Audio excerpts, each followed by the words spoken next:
Halo, selamat datang di The Official Auto. Wuling Almas RS semakin atraktif, baik dari desain eksterior maupun kecanggihan teknologi seperti WISE, Wuling Interconnected Smart Ecosystem di varian Almas RS atau varian tertinggi. Anda bisa terhubung dengan kendaraan via koneksi internet, sehingga pengguna dapat melakukan berbagai kendali dari aplikasi pada gawai, pintar, ataupun head unit. Menarik dan menjadi poin lebih bagi Almas RS. Saat ini ia berbekal Advanced Driver Assistance System atau ADAS yang berada di dalam pengelompokan inovasi WISE. Kemampuannya mirip dengan safety sensing di beberapa brand lain. WISE terbagi dalam 4 kategori. Pertama, Adaptive Cruise dengan isian Adaptive Cruise Control atau ACC, Band Cruise Assistance yang bisa mengurangi kecepatan saat kendaraan berbelok. Kemudian kategori kedua, Traffic Jam Assistance dan Intelligent Cruise Assistance. Nah, kategori selanjutnya berupa Lane Recognition yang didukung Lane Departure Warning dan Lane Keep Assistant. Ini semua pengoptimalisasinya bisa diatur lewat head unit yang jumbo itu. Nah, saat kecepatan 30 km per jam, Adaptive Cruise Control dapat diaktifkan. Lane Keep Assistant juga ikut bekerja. Paduan keduanya bikin Almas RS seakan menjadi mobil autonomous. Walau setir dilepas, lingkar kemudi bisa koreksi mengikuti garis marka dan kecepatan mobil di depannya. Dengan harga misal di bawah 400 jutaan, maka ia menjadi SUV dengan value yang sangat tinggi. Kemudian yang ketiga yaitu Safe Distance dan Braking Assistant. Di dalamnya terkandung Safe Distance Warning, Forward Collision Warning, Automatic Emergency Braking, dan tak ketinggalan imbuhan Intelligent Hydraulic Braking Assistance.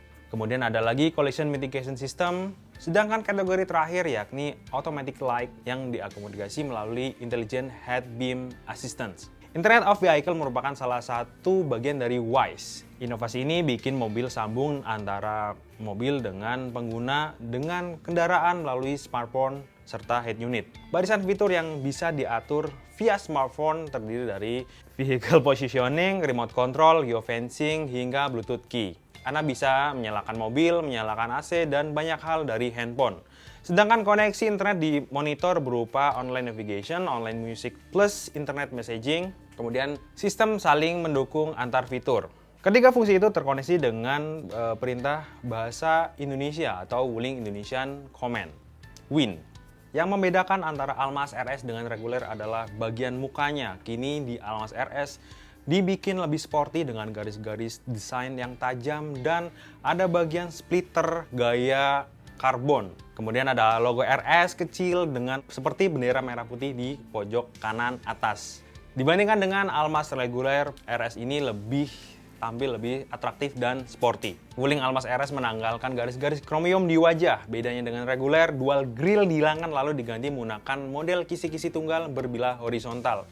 Semua dibalut dalam lapisan serba hitam. Komposisi rumah fog lamp juga mengikuti tatanan raut muka, pakai garis kelir merah menyudut plus aksentuasi kelir kontras. Lalu lip spoiler berlapis warna gelap. Tapi sayang ada yang kurang di bagian buritan, yakni dua pipa knalpot palsu yang terpasang menurut saya sangat tidak rapi. Kenapa? Karena pipa asli atau saluran gas pembuangan masih terlihat sangat menonjol. Jadi kalau dilihat dari segi estetika, rasanya sangat kurang. Nah, lalu yang bikin menarik adalah corak warna atau corak di pelek. Sekarang coraknya lebih dinamis.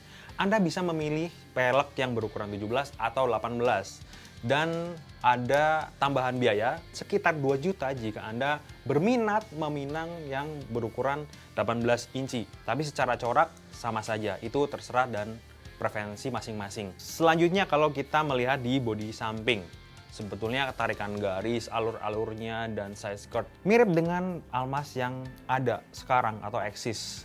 Jadi ya kalau dari samping terlihat sangat sama siluetnya, perawakannya, bentuk, dan komposisi bodinya. Kemudian bagian yang sama ialah engine.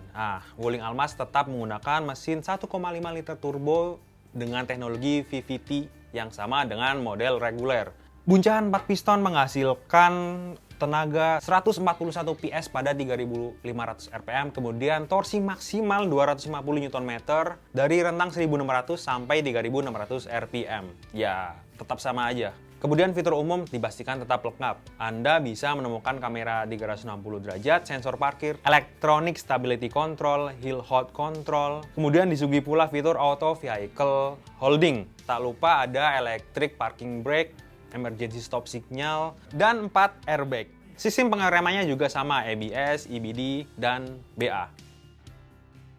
Oke, selanjutnya dari fitur audio atau pemanjat telinga, Wuling Almaz RS tetap pakai head unit 10,4 inci yang sama dari varian reguler. Kemampuan untuk mentransfer frekuensi itu menggunakan 9 speaker lansiran Infinity. Infinity itu juga bikinan dari Harman Kardon. Jadi suara audionya terdengar cukup premium dibandingkan brand-brand yang lainnya. Nah, kemudian yang membedakan lagi ada 4 mode perintah suara di dalam Wuling Almaz RS. Yang pertama adalah mode hujan, mode langit, mode segar, dan mode sejuk. Ini Anda bisa gunakan sesuai dengan kebutuhan berkendara masing-masing. Nah, untuk harganya, sejumlah dealer di Jakarta menawarkan varian Almaz RS EX senilai 369,8 juta. Kemudian kalau Anda berminat membeli varian RS dengan pelek 17 inci, harganya sekitar 397,8 juta. Kemudian yang paling mahal atau kasta tertinggi dari Almaz RS yakni Almaz RS Pro dengan pelek 18 inci dibanderol sekitar 399,8 juta. Itu tawaran di beberapa dealer. Namun Wuling Indonesia belum memberi bandrol resmi. Jadi harus menunggu sampai pengumuman dari agen tunggal pemegang merek atau dari produsen. Untuk lebih detailnya Anda bisa melihat artikel di auto.com, Carvaganza, dan zigwheel.co.id. Sampai jumpa di video-video selanjutnya.